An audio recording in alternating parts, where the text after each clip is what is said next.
நான் சாதாரண நன்றி நம்ம செய்யற சம்பவம் ஒன்று சூப்பரா இருக்குன்னு சொல்லுவாங்க அப்படின்னு சொல்லிட்டு தளபதி பேசின அந்த டயலாக்கு ஏற்ற மாதிரியான ஒரு தரமான சம்பவம் தான் அந்த நிதிநிலை வெள்ளை அறிக்கை அப்படின்றது.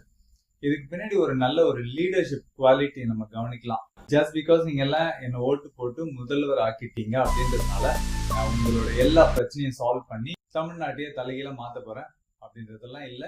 நான் இன்று ஆட்சி பொறுப்பில் அமர்ந்திருக்கும் சூழல்ன்றது ரொம்பவே ஒரு டிஃபிகல்ட்டான டஃப் சிச்சுவேஷன் அப்படின்றத ஒரு டிரான்ஸ்பரண்டா மக்களுக்கு எடுத்து சொன்னது ஒரு மாஸ்டர் ஸ்ட்ரோக் அப்படின்னு சொல்லலாம்.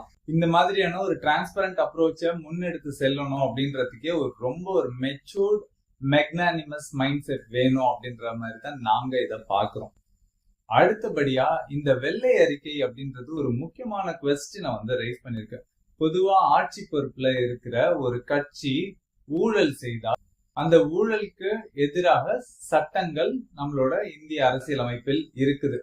ஆனா மிஸ்மேனேஜ்ட் மணி ஒரு மாநிலத்தின் பொருளாதாரத்தை சீர்குலைக்கும் வகையிலாக ஒரு ஆட்சி 5 வருஷம் நடந்திருக்கு அப்படின்னு சொன்னா அந்த மிஸ்மேனேஜ்மெண்ட்டை எதிர்க்கிறதுக்கோ அது ஒரு அஃபென்ஸா ட்ரீட் பண்றதுக்கோ அப்படி அஃபென்ஸா ட்ரீட் பண்ற பட்சத்தில் அந்த அஃபென்ஸுக்கு எதிராக ஏதாவது சட்டங்கள் இருக்கா அப்படின்ற மாதிரி ஒரு கேள்விய இந்த வெள்ளை அறிக்கை எழுப்புது. அது மட்டும் இல்லாம இது ஒரு சாதாரண விஷயம் இல்லை. ஒரு குடும்பத்துல மிஸ்மேனேஜ்மெண்ட் நடந்துன்னா அந்த குடும்பம் மட்டுமே பாதிக்கப்படுது. ஒரு கம்பெனில மிஸ்மேனேஜ்மெண்ட் நடந்தா அந்த கம்பெனியும் அந்த கம்பெனியை சார்ந்த தொழிலாளர்களும் பாதிக்கப்படுவாங்க. ஆனா ஒரு மாநில அரசு மிஸ்மேனேஜ் பண்ணும் பட்சத்தில் கிட்டத்தட்ட கோடிக்கணக்கான மக்கள் எதிர்கால கனவுகள் பாதிக்கப்படுகிறது.